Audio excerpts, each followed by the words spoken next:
네, 안녕하십니까. 주도우입니다. 자, 이번 시간 전자계산기 구조 10번째 시간이고요. 인터럽트와 병렬 컴퓨터라는 제목으로 문제 풀어보도록 하겠습니다.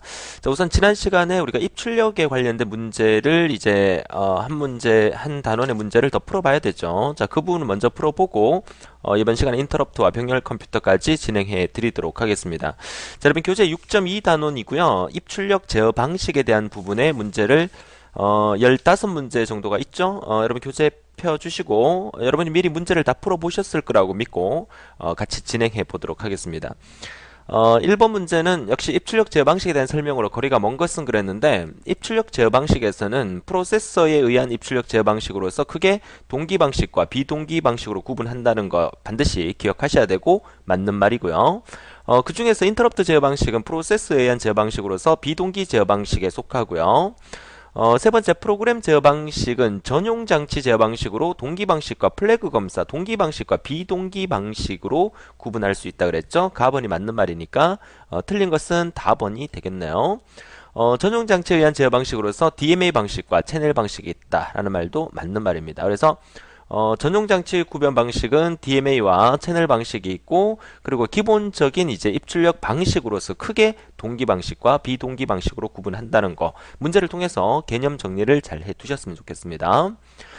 이어서 이번 문제는 CPU가 계속 플래그를 검사하지 않고 데이터가 준비되면 인터페이스가 컴퓨터에 알려주고, 그리고 전송이 완료되면 수행 중이던 프로그램으로 되돌아가서 수행을 재개하는 방식이다. 자, 이 개념이 어떤 방식이죠? 이게 바로 인터럽트에 의한 방식이죠. 결국 어떤 과정을 진행하다가 인터럽트가 발생되면 다시 원상태로 돌아가서 처음부터 다시 진행해야 된다는 얘기를 해주고 있는 문제라고 볼 수가 있겠습니다. 3번 문제에서 DMA, 이 DMA에 관련된 문제가 상당히 많이 나오고 있다는 거 지난 시간에 제가 말씀을 드렸고, DMA의 약자가 Direct Memory Access의 약자가 되겠죠. 여기 보니까 Direct Memory 까지는 맞는데 Acknowledge 아니고요. Direct Main Accumulator 아니죠. Direct Memory Access의 약자입니다. DMA가 무엇인가라고 물었는데 가장 정확한 말은 라번의 메모리와 입출력 디바이스 사이에서 데이터의 주고받음을 직접 다이렉트로 행해지는 기법을 우리가 DMA 기법이라 하죠. 역시 4번 문제도 기억 소자와 입출력 장치 간의 정보를 교환할 때 CPU의 개입 없이 직접 정보를 교환할 수 있도록 하는 방식이 바로 DMA 방식이다. 다이렉트 메모리 액세스 방식이다. DMA 관련 문제가 상당히 많이 나오고 있어요. 다음 페이지도 한번 볼까요? 자, 5번 문제 역시나 입출력 전송이 CPU의 레지스트를 경유하지 않고라는 말은 바로 직접 수행된다는 그런 의미가 되겠죠. 당연히 답은 4번의 DMA가 되겠고요. 자, 역시 DMA에 대한 설명 중 옳지 않는 것은 그랬는데 다이렉트 메모리 액세스의 약자라고 말씀을 드렸고, DMA는 기억장치와 주변장치 사이에 직접적인 데이터를 전송하고, DMA는 블록으로 대용량의 데이터도 전송할 수가 있습니다. 틀린 것은 4번이 되겠네요. 입출력 전송에 따른 CPU의 부하가 증가되는 거 아니죠. 직접 접근할 수 있다는 의미가 가장 중요하다고 볼 수가 있겠습니다. 자, 7번 문제요. 자, 자료를 입출력할 때 가장 효과적인 방법은 당연히 DMA 방식으로 입출력하는 게 가장 좋은 방법이에요. 다이렉트 메모리 액세스에 대한 얘기고요. 8번 문제 역시 DMA의 특징이 아닌 것은 그랬는데 CPU의 도움 없이 입출력 장치 사이에서 직접 전송을 시행한다는 말 맞는 말이고요. CPU와 DMA 제어기는 메모리와 버스를 공유한다는 것도 맞는 말이고, CPU의 상태 보존은 반드시 필요하다. DMA는 직접 접근하기 때문에 CPU의 상태 보존은 필요가 없습니다. 틀린 것은 3번이고요. 사이클 스틸링을 이용을 해서 발생해서 메모리 장치와 입출력 장치 사이에 자료 전송을 수행한다는 것도 DMA의 특징이라는 거 같이 기억을 해 두시기 바라요. 자, 그래서 9번 문제 DMA 제어기가 한 번에 한 데이터 워드를 전송하고 버스의 제어를 CPU에게 돌려주는 방법을 뭐라 하느냐. 이게 바로 사이클 스틸링이죠. 방금 앞에서도 나왔던 용어가 되겠죠. 그러니까 사이클 스틸링에 대한 용어에 대한 개념도 한 번 더 정리를 해 두시고요. 자, 10번 문제 역시 DMA의 구성에 포함되지 않는 것은 그랬습니다. 자, 워드 카운터 레지스터, 데이지 체인은 아니죠. 주소 레지스터, 자료 버퍼 레지스터 세 가지가 DMA의 구성에 포함되는 것입니다. 데이지 체인은 아닙니다. 정답 나번이 되겠고요. 자, 11번 문제 역시 DMA 과정에서 인터럽트가 발생하는 시점은 언제 발생되느냐? 당연히 DM 제기가 자료를 전송을 종료했을 때 그때 DMA 과정에서 인터럽트가 발생을 하게 되겠죠. 자, 시점은 나번이 맞겠습니다. 자, 12번 문제 채널에 관한 설명 중 옳지 않는 것은 그랬어요. 채널. 자, 채널은 신호를 보낼 수 있는 전송로이다. 맞는 말이죠. 신호를 보내는 어떤 통로를 나타내는 거예요. 자, 입출력은 DMA 방법으로 수행한다는 말도 맞는 말이고요. 입출력은 수행 중에 어떤 오류 조건에서 CPU에 인터럽트를 걸 수 있다는 것도 맞는 말이에요. 근데 자체적으로 자료의 수정 또는 코드 변환 등을 수행할 수 없다는 말 아니죠. 수행할 수 있습니다. 정답은 4번이 되겠네요. 자, 13번 문제 입출력 장치에 존재하는 속도로 인해 발생하는 단점을 해결하기 위해서 고려된 것은 뭐겠어요? 방금 앞에서 계속 얘기했었죠. 채널 제어 장치가 입출력 장치 사이에서 존재하는 속도에 의한 발생을 단점. 그리고 결국 속도 보완을 해주는 것 중에서 우리가 시험 문제 많이 나왔던 게 CPU와 주기억 장치 사이의 속도 보완이 캐시라면 입출력 장치라는 말이 나오고 속도 보완이라는 말 나오면 채널 장치라는 거. 이거 반드시 외워두시기 바라요. 14번 문제 역시 채널의 종류가 아닌 것은 채널의 종류는 캐릭터 멀티플렉스 채널과 그리고 셀렉트 채널 그리고 블럭 멀티플렉스 채널 L자가 빠졌네요. 블럭 멀티플렉스 채널 소프트웨어적인 채널은 아니죠. 채널은 그 쇠사슬 있죠. 쇠사슬 형태의 어떤 체인에 대한 개념으로 또 생각을 한다 그러면 좀 딱딱한 하드웨어적인 부분이라고 생각을 하시면 되겠어요. 소프트웨어는 아니고요.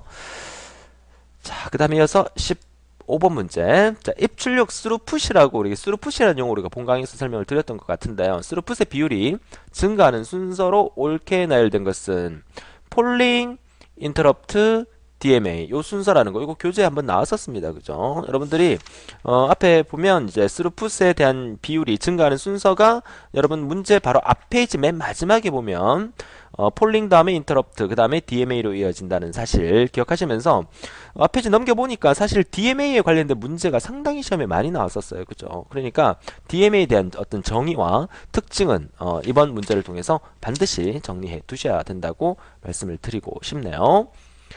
자, 이어서 6.3단원의 인터럽트로 가도록 하죠. 자, 인터럽트에 대한 개념은 예기치 않은 일이 발생했을 때 갑자기 컴퓨터가 중단되는 상태를 의미하는 거다 그랬죠. 그래서 인터럽트의 발생 원인 중에서 가장 그 우선순위가 높은 게 바로 정전 인터럽트라고도 말씀을 드렸습니다.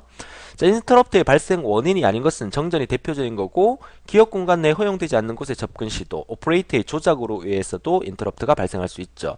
자, 임의의 부프로그램에 대한 호출 이거는 인터럽트 발생 원인이라고 볼 수는 없겠어요. 정답은 4번이 되겠고요. 타이머에 의하여 발생되는 인터럽트는 어디에 해당되는가? 타이머, 이제 시간을 정해놓고 그 시간이 다 되면 자동으로 인터럽트를 발생하게 만들어주는 거죠. 이게 바로 외부 인터럽트에 속한다. 익스터널 인터럽트에 속한다라고 보시면 되겠습니다. 자, 이어서 3번 문제는 내부 인터럽트의 원인이 아닌 것은 그랬습니다. 자, 내부 인터럽트의 원인, 외부 인터럽트, 외부적인 어떤 그 상태에 따라서 발생되는 인터럽트의 가장 대표적인 게 바로 이 정전 인터럽트라고 볼 수가 있겠죠. 그래서 내부 인터럽트는 소프트웨어적인 측면이고 외부 인터럽트는 하드웨어적인 측면이다. 이렇게 정리를 하시면 되겠습니다. 정답 3번이고요.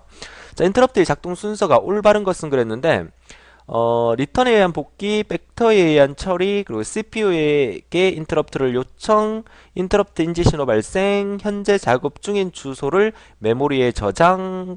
자, 첫 번째로 이제 작동 순서가 첫 번째가 되는 게 뭐겠어요? 그쵸? 당연히 CPU의 인터럽트 요청. 이게 첫 번째가 되겠고요. 그 다음이 현재 작업 중인 주소를 메모리에 저장하는 단계.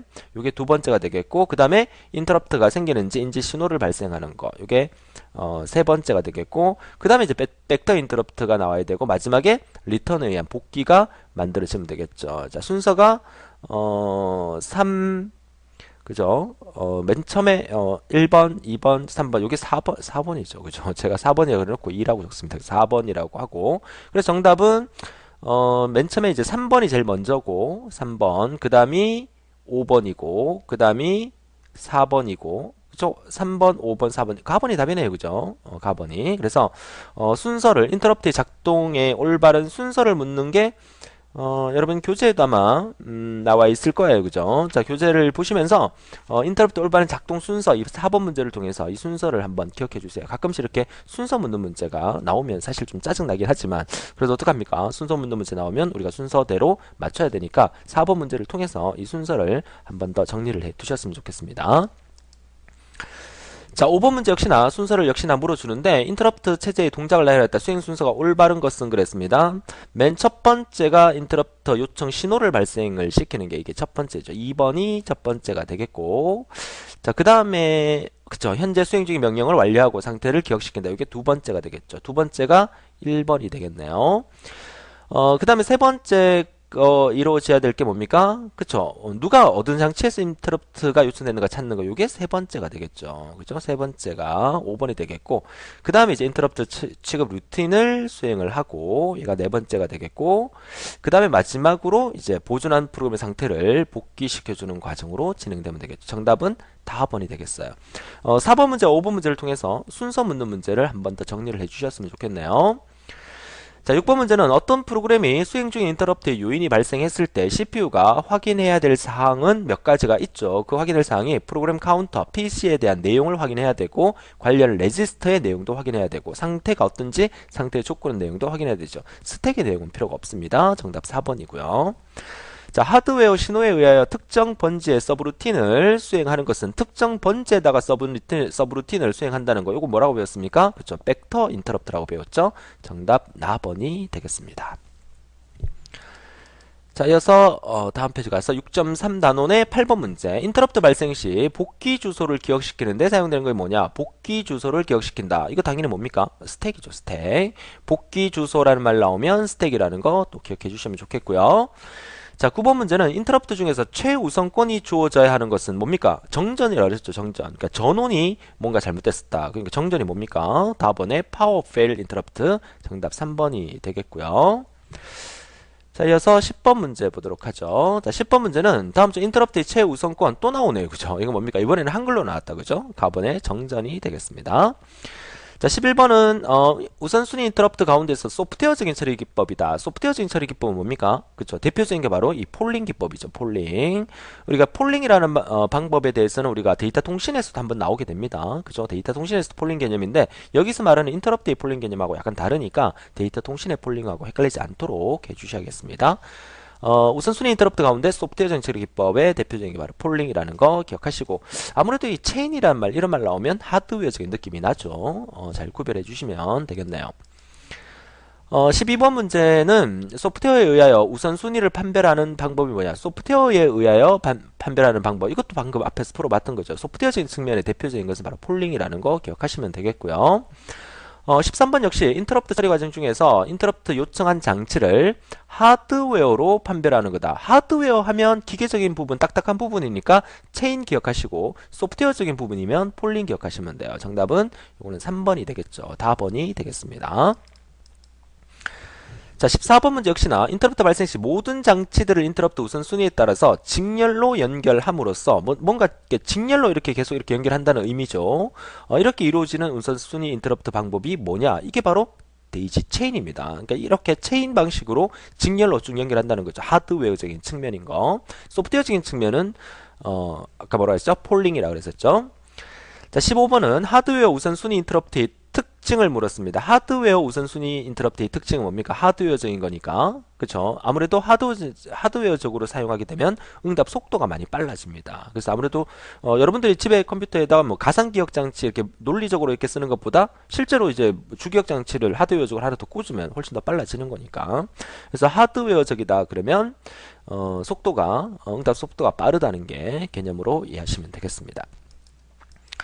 자, 이어서 이제 7단원으로 넘어가죠. 이제 병렬 구조, 병렬 컴퓨터 구조. 그래서 오늘날은 하나의 프로세스만 쓰는 게 아니라 여러 개의 프로세스를 쓰면서 병렬 구조 형식으로 진행되기 때문에 속도도 엄청나게 빨라지는 그런 시대가 지금 와버렸죠. 자, 여러분 집의 컴퓨터도 아마 병렬 컴퓨터로 쓰고 있을 겁니다.